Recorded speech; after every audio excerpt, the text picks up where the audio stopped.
میں خوش آمدید کہوں گا۔ السلام علیکم قاری صاحب، میری آواز آ رہی ہے آپ تک؟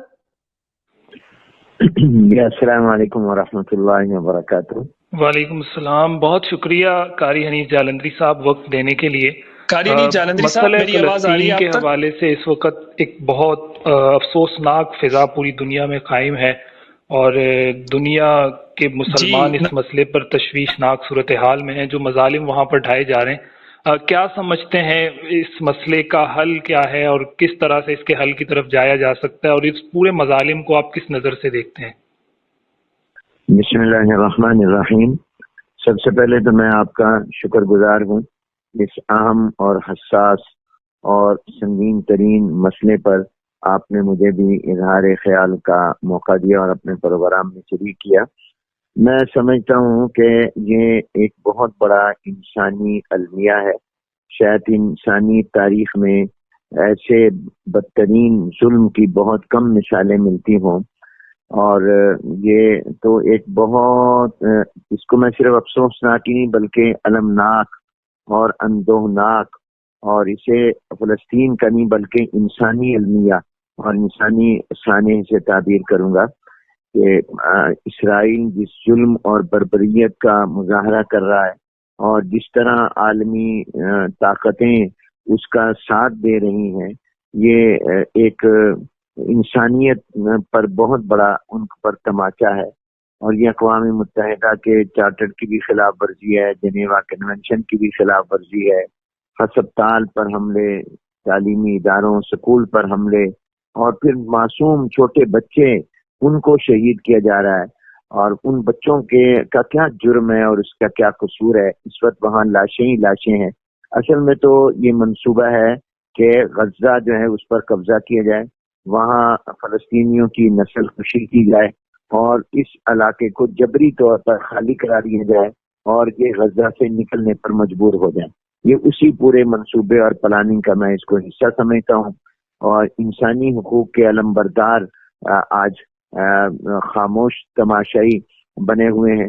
ایک تو اس کا یہ سلسلہ ہے۔ دوسری طرف یہ ہے کہ امت مسلمہ جس کو امت واحدہ ہونا چاہیے تھا، اس کے صورتحال یہ ہے کہ مسلم ممالک کے حکمران تو اس وقت دینی حمیت اور غیرت سے خالی نظر آتے ہیں سوائے چند ایک کے، اور وہاں کی عوام وہ بے چین بے قرار ہے۔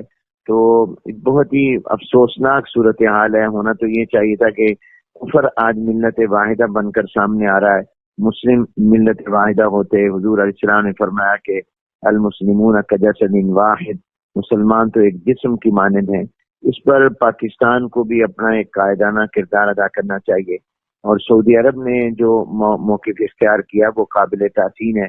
خاص طور پر سعودی عرب کے ولی عہد محمد بن سلمان نے جو مضبوط موقف اختیار کیا اور جو انداز اختیار کیا، وہ بہرحال میں سمجھتا ہوں اس کی تحسین ہونی چاہیے، اور مزید توقع ہوگی کہ وہ مؤثر اور عملی۔ قاری حنیف جالندری صاحب، دو سوالات یہاں بہت اہم ہیں۔ پہلا سوال اس سلسلے میں یہ ہے کہ آپ کا تعلق وفاق المدارس العربیہ پاکستان سے ہے، اور ظاہر ہے صدر وفاق مفتی تقی عثمانی صاحب ایک ایسی شخصیت ہے کہ جن کی آواز کو کنسیڈر کیا جاتا ہے پوری دنیا میں۔ اس وقت سوشل میڈیا پر ایک بحث چھڑ چکی ہے بہت بڑی، جس میں ایک بہت بڑا ایسا طبقہ ہے جو اظہار خیال کر رہا ہے مفتی تقی عثمانی صاحب کے حوالے سے۔ جب ان کی بات کو کنسیڈر کیا جاتا ہے اور ان کی بات کو ویلیو اور اہمیت دی جاتی ہے، تو کہا یہ جا رہا ہے کہ ان کی طرف سے کوئی ایسے بیانیے کا نہ آنا کہ جو ایک ایسا نیریٹو بلڈ اپ کیا جائے۔ ظاہر ہے ریاست پاکستان نے جب بھی کوئی اس طرح کا فتویٰ جاری کیا ہے، کوئی نیریٹو بلڈ کیا ہے،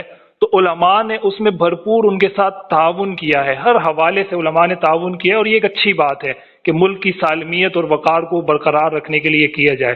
لیکن اب سوال یہ کیا جا رہا ہے کہ کیا علماء، پھر وفاق المدارس، پھر یہ تمام فورمز مل کر ریاست کو اس حوالے سے نہیں اپنا کوئی ایک متفقہ موقف دے سکیں کہ بھئی یہ موقع جہاد کا ہے، یہ ایسا موقع ہے کہ وہاں جا کر ان کی مدد کی جائے؟ اس حوالے سے آپ کیا موقف رکھتے ہیں؟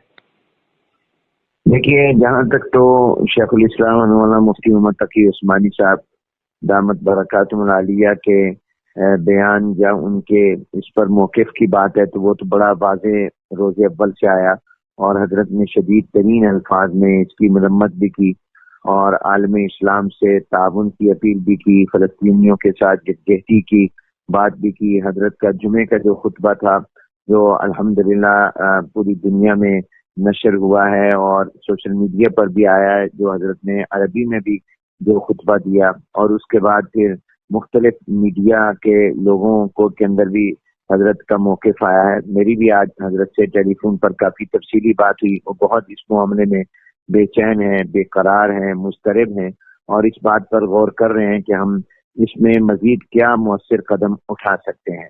تو اس لحاظ سے جہاں تک حضرت کا ہے وہ تو موقف واضح ہے، اور مزید اس پر مشاورت جاری ہے کہ ہم کیا کر سکتے ہیں، اس لیے کہ آپ جانتے ہیں کہ موجودہ صورتحال کے اندر جتنے بھی مسلم ممالک ہیں، ظاہر ہے کہ ان کی جو حکومتیں ہیں ان حکومتوں کے کو اعتماد میں لینا یا ان کو متوجہ کرنا بھی بہت ضروری ہے، اور اس پر ایک وسیع مشاورت کی ضرورت ہے۔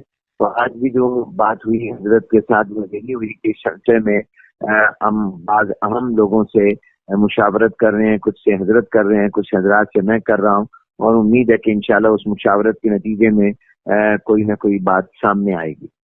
ریاست کے کچھ ذمہ داروں سے بھی آپ کی اس حوالے سے بات چیت ہوئی ہے کہ وہ فردر آگے اس پر کیا موقف رکھتے ہیں یا کیا لائحہ عمل وہ ترتیب دینے والے ہیں؟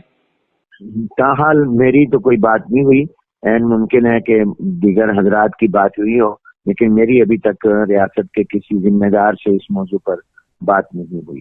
چلیں، اہل فلسطین کے نام کوئی پیغام دینا چاہیں جو وہ سن کر ان کے حوصلے بلند ہوں اور وہ اپنے مسلم امہ جو ہے اور مسلم ممالک کے عوام جو ہے وہ فلسطینیوں کے ساتھ ہیں، اور انشاءاللہ فتح کا سورج جلد طلوع ہوگا، اور یہ آزمائش اور امتحان میں سرخرو ہوں گے، اور ہم انشاءاللہ ان کے شانہ بشانہ ہے، قدم بقدم ہے انشاءاللہ۔ بہت شکریہ قاری حنیف جالندھری صاحب وقت اور موقف دینے کے لیے۔ دینی پروگرامز کی پروفیشنل میڈیا کوریج کا بااعتماد نام، میسج ٹی وی۔